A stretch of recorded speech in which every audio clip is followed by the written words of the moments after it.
will discuss about microbes in sewage treatment plant कि किस तरह से सीवेज ट्रीटमेंट प्लांट्स में माइक्रोब्स हेल्प करते हैं और जो ह्यूमन एक्सक्रीटा है उस ह्यूमन एक्सक्रीटा के पानी को मीन्स जो सीवेज है उसे ट्रीट करके उसे लेस पोल्यूटिंग बनाने में हेल्प करते हैं। तो सबसे पहले डिस्कस करते हैं microbes in sewage treatment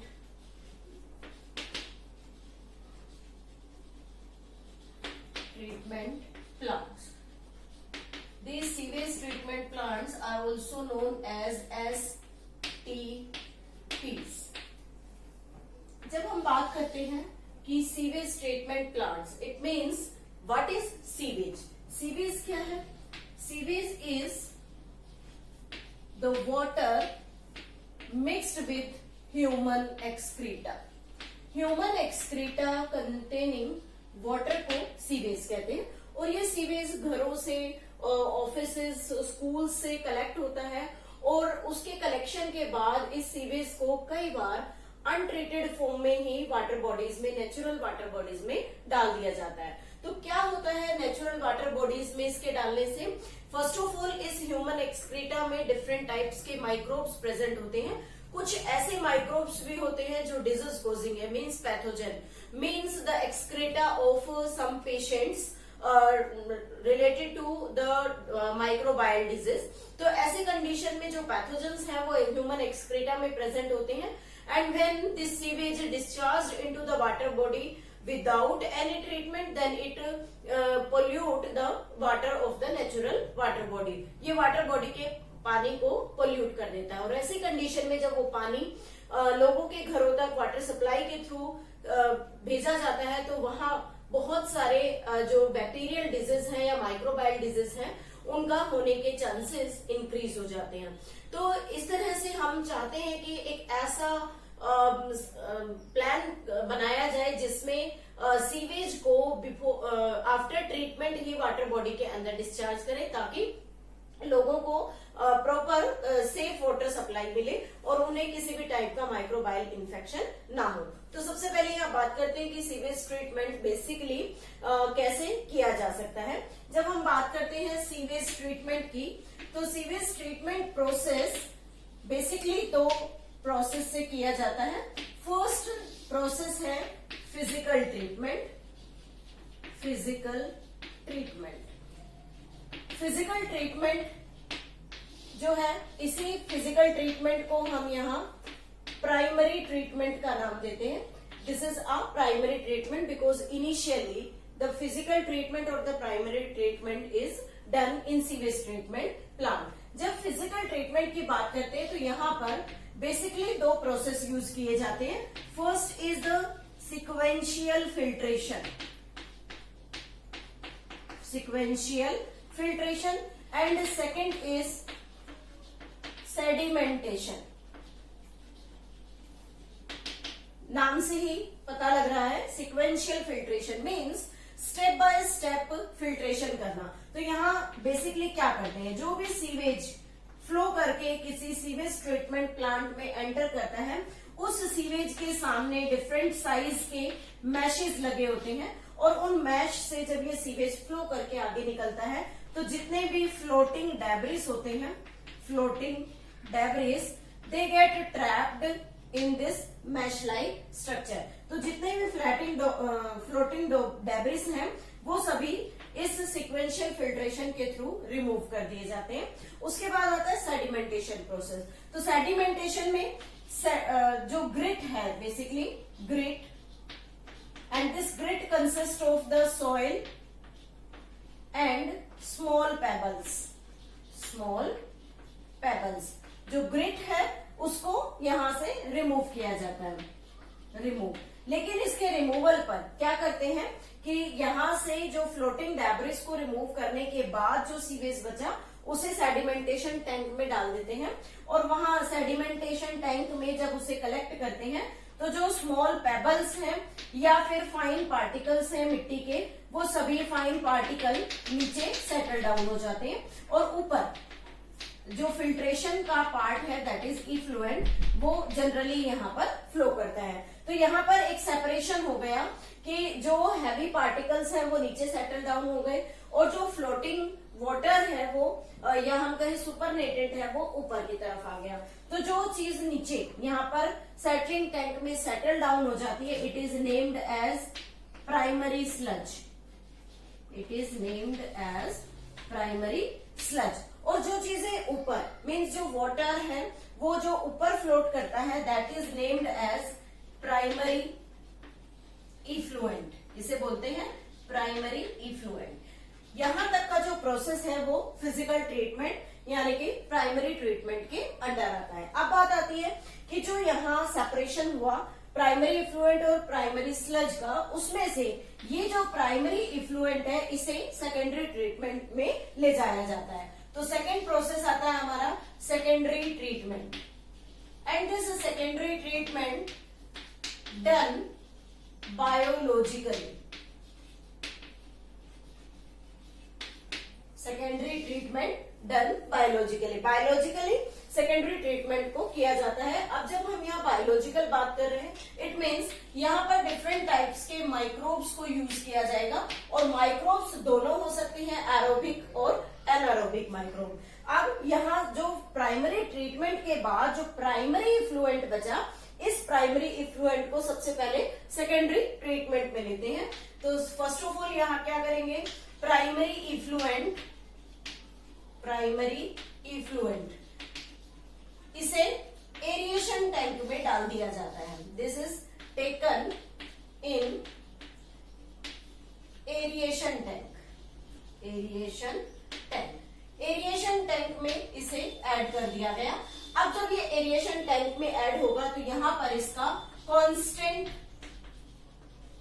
agitation करेंगे, एगिटेशन मैकेनिकली मीन्स इसे चर्न किया जाएगा centrifugally, mechanically and air is passed, air passed into it means aeration tank में प्राइमरी इफ्लुएंट को ऐड किया एंड आफ्टर दैट उसके अंदर एयर पास की और उसे मैकेनिकली एगिटेट किया जा रहा है।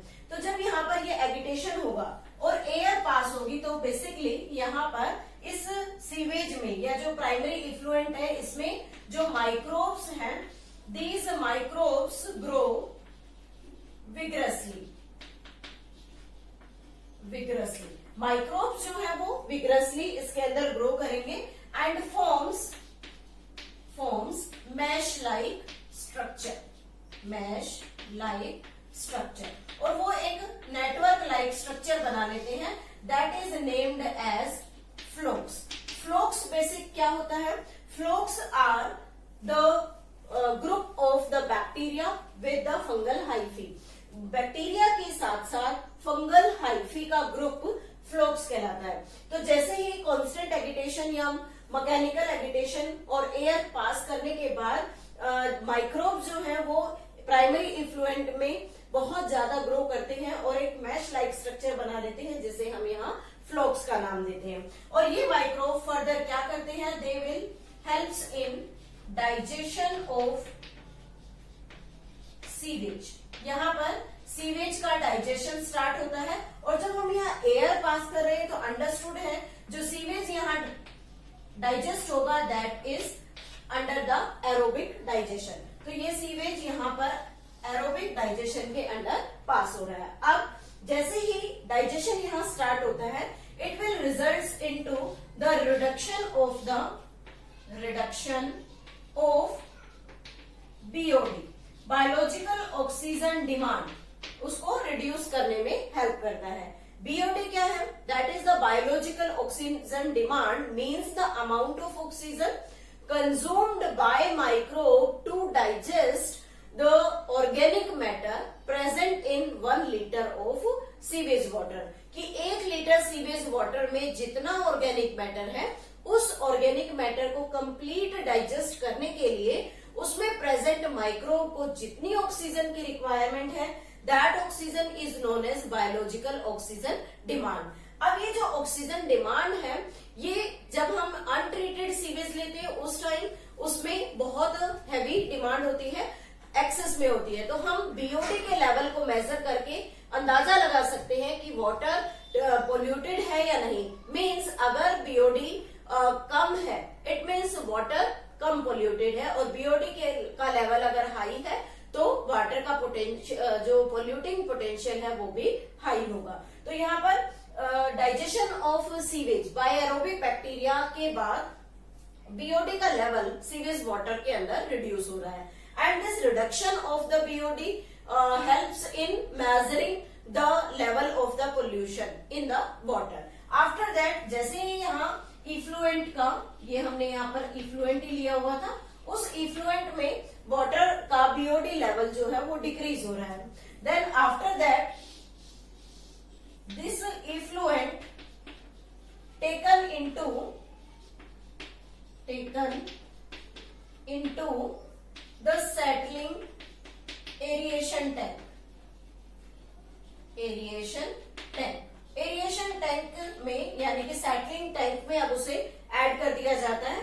और जब हम इसे सेटलिंग टैंक में ऐड करते हैं, then sedimentation takes place. And sedimentation process के बाद, सेडिमेंटेशन प्रोसेस, देन जब सेडिमेंटेशन होगा तो फर्दर यहाँ पर क्या होगा कि नीचे कुछ अमाउंट जो है वो यहाँ जमा हो जाएगा। This is the matter which get settled here, और ऊपर इफ्लुएंट जो है वो फ्लो करेगा। तो यहाँ पर जो नीचे जो सेटल हुआ है, that is named as activated sludge. This is named as the activated sludge. और जो ऊपर है, it is the again secondary effluent, इसे हम यहाँ इफ्लुएंट का नाम देते हैं। अब आता है कि जो एक्टिवेटेड स्लज है, इस एक्टिवेटेड स्लज पर एनएरोबिक बैक्टीरिया फीड करना स्टार्ट करेंगे। Anaerobic bacteria feeds on it. और ये जो एनएरोबिक बैक्टीरिया है, these anaerobic bacteria digest the flocs को डाइजेस्ट करना स्टार्ट करते हैं। तो यहाँ से एनारोबिक बैक्टीरिया का डाइजेशन, एनारोबिक बैक्टीरिया डाइजेशन में हेल्प कर रहे हैं, किसका? एक्टिवेटेड स्लज का। अब आता है कि जो एक्टिवेटेड स्लज है, इस एक्टिवेटेड स्लज का कुछ परसेंट यहाँ से और इस कांस्टेंट एरिएशन टैंक में यहाँ पास कर दिया जाता है, कुछ परसेंट। और वो कुछ परसेंट क्यों पास किया? As inoculum. क्यों? क्योंकि अभी तक जो एक्टिवेटेड स्लज है, उस एक्टिवेटेड स्लज में बेसिकली यहाँ पर क्या प्रेजेंट है? एरोबिक बैक्टीरिया प्रेजेंट है। और जब हम सेकेंडरी ट्रीटमेंट को स्टार्ट करते हैं, तो उस सेकेंडरी ट्रीटमेंट में बेसिकली हमें एरोबिक बैक्टीरिया की इनिशियली नीड होती है। इसलिए as an inoculum small amount of the activated sludge is transferred into the aeration tank. After that, the effluent. This effluent and the remaining part of the anaerobic digestion takes place here in the activated sludge. Activated sludge में उसका digestion start होगा। Result क्या होगा? Last में जो हमारा water है, water become treated. Water जो है वो बिकम ट्रीटेड है, वो वाटर बिल्कुल प्रॉपरली ट्रीट हो जाएगा। और उसके ट्रीटमेंट के बाद रिजल्ट क्या होगा कि हम उस वाटर को बेसिकली नेचुरल वाटर बॉडी के अंदर ट्रांसफर कर देंगे। It get transferred into natural water bodies. Natural water bodies में इसे ट्रांसफर कर दिया, जिससे हमारा जो वाटर है वो नॉन पोल्यूटिंग है। अब वो पोल्यूशन क्रिएट किसी भी रेंज के अंदर हमारी वाटर बॉडी में नहीं करेगा और वाटर फिट है। This is all about the secondary treatment. अब बात आती है कि डिफरेंट जो एक्शन प्लान्स हैं वो चलाए गए फॉरेस्ट मिनिस्ट्री की हेल्प से, जैसे गंगा एक्शन प्लान और यमुना एक्शन प्लान। दोनों प्लान का एक ही पर्पज था कि कैसे भी करके वाटर, जो गंगा और यमुना रिवर का जो वाटर है, उसे हम किसी तरीके से सेव करें, उसमें किसी भी टाइप से पोल्यूशन ना हो। क्यों? क्योंकि बिफोर द ट्रीटमेंट प्लांट जितना भी सीवेज घरों से निकलता है, उस सब सीवेज को बेसिक फॉर्म के अंदर, जो उसकी नॉर्मल फॉर्म है, इट मीन्स पोल्यूशन के फॉर्म में ही उसे वाटर बॉडी के अंदर डिस्चार्ज कर दिया जाता है, जिससे एक्वेटिक लाइफ को नुकसान है, प्लस में जो ह्यूमन बींग्स या जो लोग वहां से वाटर सप्लाई लेते हैं उन सबको उससे हेल्थ से रिलेटेड प्रॉब्लम्स होती है। तो ऐसी कंडीशन में जो एक्शन प्लान्स हैं उनका मेन पर्पस था कि डिफरेंट सीवेज ट्रीटमेंट प्लांट्स को सेव करना, उन्हें प्लान करना, ताकि जितना भी वाटर बॉडी के अंदर जो सीवेज डाला जाता है in the form of untreated condition, ऐसी कंडीशन में उसे ट्रीट ना डिस्चार्ज ना किया जाए और ट्रीटमेंट के बाद ही उस वाटर को वाटर बॉडीज में डालें, ताकि हम एक्वेटिक लाइफ को प्लस में ह्यूमन लाइफ को सेव कर सकें। So this is all about the microbes in the sewage treatment plant.